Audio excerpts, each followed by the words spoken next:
Ini praktik langsung fikih dakwah gitu kan. Bahwasanya apa? Imam Ibnu Taimiyah itu membiarkan pasukan Mongol gitu kan. Supaya apa? Supaya tidak terjadi kemungkaran baru. Biarkan mereka minum khamar gitu kan. Karena apa? Kalau dia minum khamar, nanti dia tidak akan membunuh, tidak akan merampas harta, tidak akan memenjarakan penduduk dan sebagainya itu kan. Jadi kemungkaran dicegah supaya tidak melakukan kemungkaran yang lebih besar lagi. Kita tahu pasukan Mongol itu sangat kejam, sangat bengis, sangat sadis ketika membunuh gitu kan. Dimana pun dia ketika perang menginvasi gitu kan, itu pasti menang gitu loh, pasti menang. Dan ketika membunuh itu sangat sadis sekali, tidak seperti membunuhnya orang biasa gitu. Jadi begini lor, jadi penulis itu menceritakan kisah Syekhul Islam Ibnu Taimiyah yang direkam dalam kitab muridnya I'lamul Muwaqqi'in. Syekhul Islam Ibnul Qayyim Al-Jauziyah itu menceritakan tentang kisah gurunya itu kan. Ketika beliau Imam Ibnu Taimiyah dan pengikutnya itu melihat segerombolan pasukan Mongol yang mabuk-mabukan, minum khamar gitu. Nah, ketika melihat itu, sang pengikut Imam Ibnu Taimiyah itu merasa geram, marah gitu kan. Karena apa? Karena beliau ingin beramar ma'ruf nahi mungkar gitu kan, mencegah kemungkaran. Nah, kemudian salah satu pengikutnya itu bergegas untuk datang ke pasukan Mongol untuk istilahnya menegur lah, menegur, memberikan peringatan gitu kan.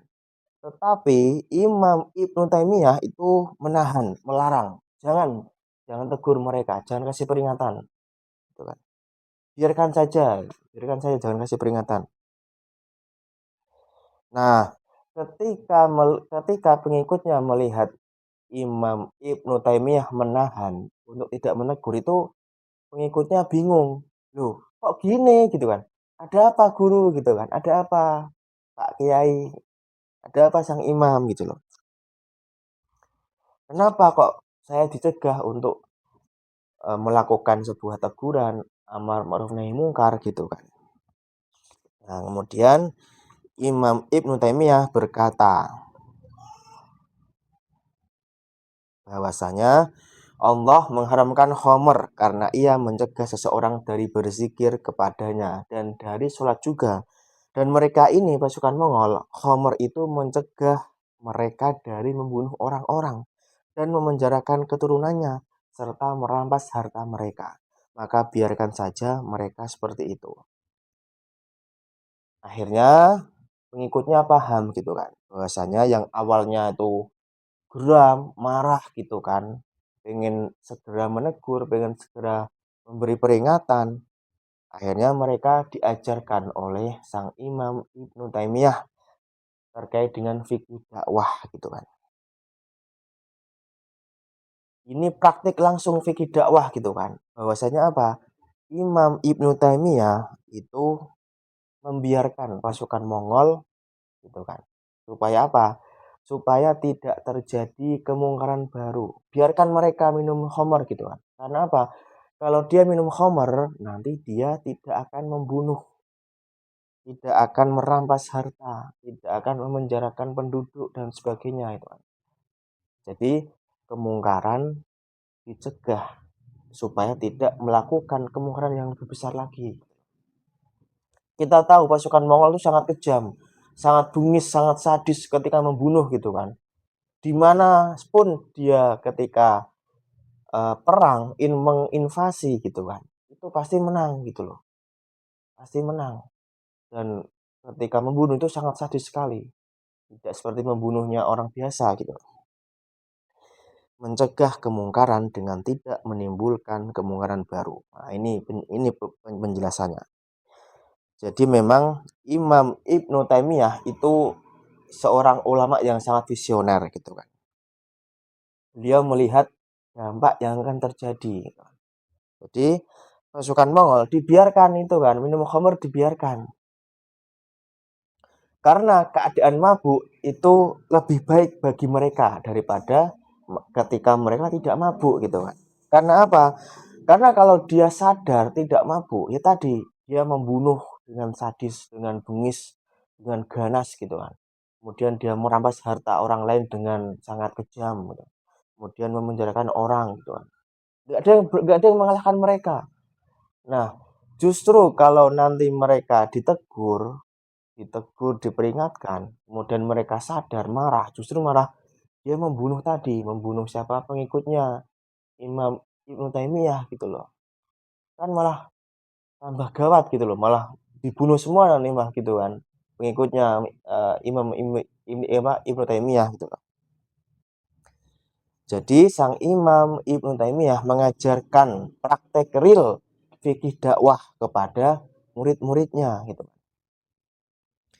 Ketika mencegah sebuah kemungkaran, syarat mutlak adalah bahwa cara yang ditempuh itu tidak menimbulkan kemungkaran baru gitu loh.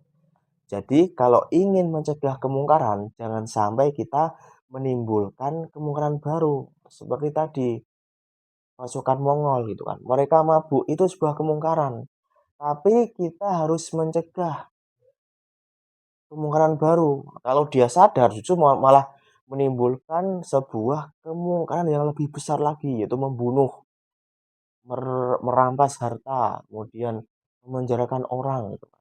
Biarkan aja dia minum khamr, mabuk-mabukan gitu loh. Jangan diganggu seperti itu. Karena kalau kita mencegah kemungkaran tetapi menimbulkan kemungkaran baru, bahkan lebih besar, itu malah kontraproduktif, malah tidak ada gunanya kita beramar ma'ruf nahi mungkar gitu loh. Mungkin ada ya praktik di sebagian kita masyarakat atau ormas gitu kan. Mereka ingin mencegah kemungkaran, misalkan karaoke atau apalah tempat-tempat mabuk gitu kan, perzinaan dan sebagainya. Tapi mereka justru mencegahnya dengan cara sweeping, misalkan memukul dan sebagainya, kan malah menimbulkan kemungkaran baru gitu loh. Adalah dulu praktis seperti itu gitu. Jadi inilah kecerdasan sang imam, bahwasanya memang kalau mencegah kemungkaran dengan menimbulkan kemungkaran baru, justru dakwah itu tidak terlaksana. Kita kan ingin berdakwah gitu kan, tapi malah dakwah kita tidak akan terlaksana. Karena apa? Karena kita menimbulkan kemungkaran baru. Pengennya ingin menghilangkan kemungkaran, tapi malah justru menimbulkan kemungkaran baru. Nah, ini malah dakwahnya tidak terlaksana. Dakwahnya malah tidak jadi gitu loh. Jadi Imam Ibnu Taimiyah itu ingin memberikan pelajaran kepada kita, mengisyaratkan bahwa yang namanya dakwah itu syarat utamanya adalah ilmu gitu loh. Mengerti ilmu syariah, menguasai medan dakwah dan paham siapa yang didakwahi gitu loh. Jadi berdakwah itu tidak asal gerusak-gerusuk, tidak asal ini, tidak asal semangat itu. Semangat boleh tapi harus pakai ilmu. Mengerti ilmu syariahnya, ilmu fikih gitu kan. Mengerti medan dakwah, kemudian mengerti siapa audiensnya, siapa yang didakwahi, siapa madaunya gitu loh. 3 ini syaratnya. Yang paling utama adalah ilmu, mengerti ilmu tentang dakwah, ilmu syariahnya, ilmu fikihnya gitu loh. Jangan asal semangat, nggak tahu ilmu, tiba-tiba langsung berdakwah, akhirnya ya yang keluar ya itu sesat, bid'ah, kafir, musyrik gitu kan. Langsung seperti itu. Padahal yang didakwahi itu orang-orang abangan, orang-orang yang memang apa ya namanya, sudah lama tinggal di sebuah apa namanya, desa, kampung, komunitas yang dia itu mengerjakan hal-hal yang memang eh, istilahnya dianggap syirik oleh orang lain, padahal itu tidak seperti itu gitu. Syarat dakwah adalah ilmu. Jadi ini beliau tulis dalam kitabnya Al-Istiqomah juz 2 halaman 233 bahwa syarat mutlak bagi para pendakwah atau yang ingin melakukan amar ma'ruf nahi mungkar itu satu, yaitu ilmu. Ini pesan dari Ibnu Taimiyah dalam kitabnya Al-Istiqomah gitu loh. Jadi tidak hanya semangat yang dibawa, tapi ilmu yang cukup, ilmu yang mumpuni agar dakwahnya tidak asal serudak-seruduk, gerusak-gerusuk gitu loh. Maka wajar saja kalau ada ulama yang mengatakan man katsura ilmuhu qalla inkaruhu. Barang siapa yang banyak ilmunya maka ia sedikit mengingkari gitu loh. Maksudnya adalah orang yang punya banyak ilmu itu pasti sedikit pengingkarannya. Tidak mudah marah ketika melihat perbedaan, tidak mudah menyalahkan ketika melihat perbedaan, tidak mudah memvonis dan sebagainya. Tidak mudah vonis salah, vonis sesat, vonis kafir, vonis bid'ah, vonis musyrik, vonis syirik, vonis tauhid dan sebagainya. Tidak mudah memvonis gitu loh.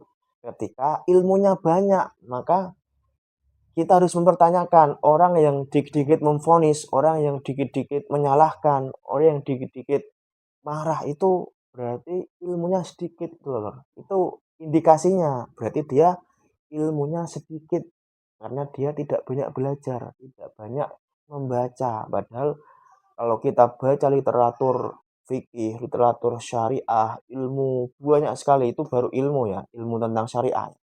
Ilmu tafsir, ilmu hadis, ilmu nahwu, ilmu apa lagi? Usul fikih dan sebagainya banyak sekali. Itu ilmu syariah, baru ilmu syariah itu.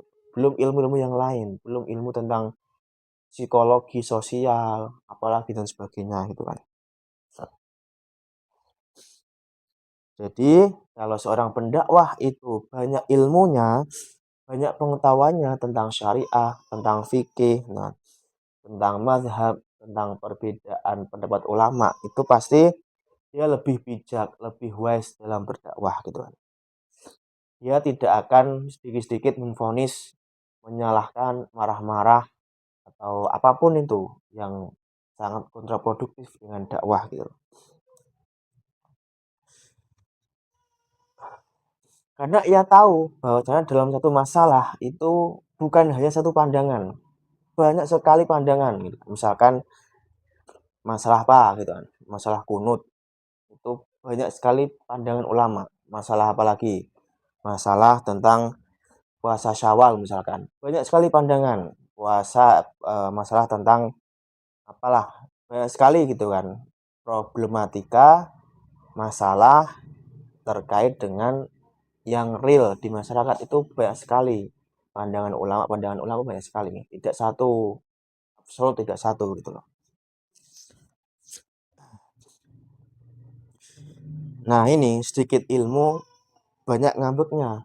Nah sebaliknya orang yang ilmunya sedikit itu pasti banyak ingkarnya, banyak ngambeknya gitu loh, banyak marah-marahnya, banyak menyalahkan, banyak memvonis gitu loh. Nah ini penulis mengibaratkan seperti anak kecil. Anak kecil ketika ngambek itu kan dia akan menyalahkan semua orang. Orang tuanya, kakaknya, adiknya itu semua disalahkan ketika anak kecil ngambek gitu kan. Dia nggak mau tahu pokoknya semuanya salah gitu kan. Ini sama seperti pendakwah yang sedikit-sedikit marah, sedikit-sedikit ngambek, sedikit-sedikit menyalahkan, sedikit-sedikit memvonis itu diibaratkan seperti anak kecil yang sedang ngambek gitu kan. Dia menyalahkan semua orang gitu. Nggak peduli. Misalkan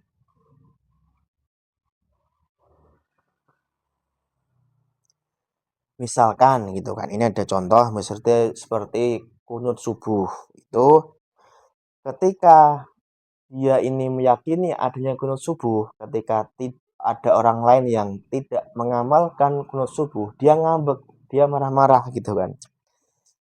Begitupun sebaliknya, orang yang tidak meyakini dengan kunut subuh, ketika dia melihat ada orang yang kunut subuh, kemudian dia ngambek, dia marah-marah, kemudian dia membuat masjid baru yang tidak ada kunutnya gitu kan. Padahal ini adalah khilafiyah, masalah khilafiyah, perbedaan pandangan ulama banyak sekali gitu kan. Saya jelaskan di video yang khusus gitu. Kemudian lagi terkait dengan puasa 6 hari bulan Syawal. Ini kan di bulan Syawal, ini kan banyak yang puasa itu sunnah gitu kan bagi kita yang meyakini sunnah gitu kan. Tetapi ada juga pandangan ulama lain yang mengatakan puasa 6 hari bulan Syawal itu hukumnya makruh gitu kan. Makruh loh, bukan sunnah. Makruh itu dibenci. Nah, kemudian orang yang sudah tahu ini sunnah, dia ngambek, marah-marah gitu kan. Padahal ini pandangan ulama yang muktabar, yang diakui gitu kan. Dalam mazhab Al-Malikiyah dan juga Al-Hanafiyah juga gitu. Ada dua yang mengatakan makruh gitu loh. Tapi orang yang nggak terima, loh saya ini sunnah gitu kan. Saya melakukan terus setiap tahun. Ya sunnah menurut mazhab Syafi'i sama Hambali misalkan. Tapi mazhab Maliki dan Hanafi itu mengatakan makruh gitu. Jadi orang yang mazhabnya Maliki itu tidak akan melakukan puasa sunnah 6 hari bulan Syawal karena dia tahu ini makruh gitu kan. Nah, karena kita di Indonesia yang mayoritas mazhabnya Syafi'i, sebagian Hambali itu mengatakan kita puasa itu sunnah 6 hari bulan Syawal. Kalau di mazhab lain, kalau kalian pergi ke Turki, ke Mesir misalkan, ke Afrika itu mayoritas mazhabnya Hanafi dan Maliki. Mereka nggak akan puasa sunnah 6 hari bulan Syawal gitu kan. Karena mereka meyakini itu makruh hukumnya. Jadi jangan marah-marah kalau ada yang mengatakan puasa Syawal 6 hari itu hukumnya makruh. Misalkan lagi, ini terkait dengan sholat Jumat itu mulainya setelah masuk waktu zuhur. Ketika melihat ada yang azan Jumat sebelum masuk waktu zuhur, maka ia marah dan ngambek gitu kan. Padahal di mazhab Hambali, Hanabilah itu tidak disyaratkan sholat Jumat itu harus di waktu zuhur, boleh sebelumnya gitu. Jadi kita sudah terbiasa kalau sholat Jumat itu sesudah masuk waktu sholat zuhur, itu sudah terbiasa kita. Tapi ada nih sebagian masjid yang dia bermadhab Hambali atau Hanabilah, itu sholat Jumatnya azannya itu sebelum masuk waktu zuhur. Kalau orang nggak tahu itu kan marah-marah loh. Ini masjid kebablasan ini masjid terlalu cepat gitu kan. Belum zuhur kok sudah sholat Jumat, kok sudah azan gitu kan. Padahal ada pendapat di mazhab Hambali, Hanabilah bahwasanya boleh azan atau sholat Jumat sebelum masuk waktu zuhur gitu. Ada lagi terkait dengan isbal, yaitu celana di atas mata kaki. Nah, ketika ada orang yang melihat ustadz lain atau orang lain yang celananya di bawah mata kaki atau tidak isbal gitu kan, atau isbal gitu kan, isbal itu di bawah mata kaki gitu kan, maka ia ngambek, dia tidak mau mendengar kajian atau materi dari ustadz tersebut gitu kan. Ini banyak terjadi di masyarakat, banyak sekali gitu kan. Ada dia ini ya taruhlah masyarakat ya, ada orang gitu kan, dia itu jamaah di masjid itu. Kalau sholat dia sholat jamaah di masjid itu. Tapi ketika kajian dia nggak mau datang gitu kan. Ya mungkin salah satu sebabnya adalah karena tidak sefrekuensi. Ya misalkan ustadznya celananya isbal, artinya di bawah mata kaki. Karena dia pengikut pendapat yang mengatakan celana itu harus di atas mata kaki, tidak isbal gitu loh. Akhirnya dia tidak mau datang ke kajian ustadz tersebut gitu. Gara-gara mungkin tidak satu manhaj, tidak satu madhab, karena tadi itu celananya di bawah mata kaki. Itu ada, real di masyarakat itu ada. Saya menemukan seperti itu. Gitu kan. Padahal seandainya kalau ia mau belajar, itu perkara isbal atau tidak isbal itu adalah perkara khilafiyah. para ulama gitu kan. Bahkan pendapat 4 mazhab secara resmi itu tidak ada yang mewajibkan celana itu harus di atas mata kaki gitu loh. Ini pendapat resmi 4 mazhab ya loh, termasuk mazhab Hambali juga. Itu tidak ada yang mewajibkan celana itu harus di atas mata kaki. Jadi bagi sedulur yang memang celananya di atas mata kaki, jangan marah-marah, jangan ngambek ketika melihat ada ustadz atau imam sholat itu celananya di bawah mata kaki gitu loh. Yang tidak sefrekuensi, terus ngambek, nggak mau ikut kajiannya, nggak mau ikut sholat di belakangnya, nggak mau jadi makmum, itu jangan seperti itu gitu loh. Padahal antum harus belajar lagi, belajar fikih. Ini nih masalah khilafiyah, masalah perbedaan pendapat para ulama. Tidak ada tidak ada pendapat yang mutlak, nggak ada pendapat yang absolut, itu nggak ada. Ini khilafiyah, perkara khilafiyah. Jadi jangan apa namanya, memvonis hanya dengan hadis kalau masuk neraka. Kan ada hadisnya tentang isbal nih kan, orang yang menjulurkan celananya di bawah mata kaki itu masuk neraka gitu kan. Padahal menurut pendapat 4 mazhab resmi, mazhab besar itu tidak ada yang mewajibkan celana itu harus di atas mata kaki gitu loh. Ini yang harus dipahami, harus lebih banyak lagi belajar itu. Jangan memvonis, menyalahkan orang yang celananya di bawah mata kaki dengan vonis neraka dan sebagainya. Misalkan lagi terkait dengan jenggot. Mungkin orang yang berjenggot itu melihat yang tidak berjenggot, ada ustadz atau ada pemateri narasumber, dia nggak mau datang gitu kan. Dia nggak mau jadi makmum, jadi imam gitu kan. Karena nggak berjenggot ya, itu mungkin adalah sebagian kecil seperti itu yang seperti itu. Nggak mau ikut kajiannya, nggak mau makmum di belakangnya, nggak mau ikut sholat di belakangnya, nggak mau ikut apa namanya ya ceramahnya, nggak mau dengarkan khutbahnya dan sebagainya, gara-gara ustadznya tidak berjenggot, artinya dicukur gitu kan, klimis gitu kan, bersih dari jenggot. Ini kan nggak benar juga gitu loh. Padahal jenggot juga sama, tidak perkara yang mutlak, tidak perkara yang absolut, tidak. Ini juga sama. Banyak sekali pandangan ulama seperti itu. Khilafiyah juga. Jadi intinya menurut Ibnu Taimiyah, Syekhul Islam Ibnu Taimiyah, syarat mutlak supaya dakwah kita tepat dan diterima itu hanya satu. Syaratnya adalah punya ilmu yang cukup, ilmu yang mumpuni, ilmu yang memadai gitu kan. Semakin banyak ilmunya, kita semakin bijak gitu kan. Kita semakin tahu, kita semakin apa ya, tercerahkan. Ternyata banyak sekali pandangan ulama terhadap satu masalah, masalah isbal di atas mata kaki itu banyak sekali pandangan ulama, jenggot dan sebagainya gitu. Jadi tidak mutlak hanya satu pendapat harus di atas mata kaki, itu enggak seperti itu gitu loh. Hadis yang tentang itu banyak sekali syarahnya, penjelasan dari para ulama. Tidak hanya satu ulama yang menjelaskan, itu banyak sekali gitu. Jadi jangan semena-mena gitu kan. Orang yang celananya di bawah mata kaki itu pasti penghuni neraka. Itu tidak seperti itu gitu loh. Nah, jadi memang ketika kita banyak ilmunya, semakin ilmunya kita semakin bertambah, itu kita semakin wise, semakin bijak, semakin apa ya, semakin kalem, tidak marah-marah, tidak ngamekan, tidak tidak apa, tidak menuduh gitu kan, tidak mudah menyalahkan, tidak mudah memvonis, tidak mudah memberikan stempel neraka, stempel sesat, stempel apalagi salah, stempel neraka, stempel apalagi banyaklah seperti itu, stempel bid'ah dan sebagainya.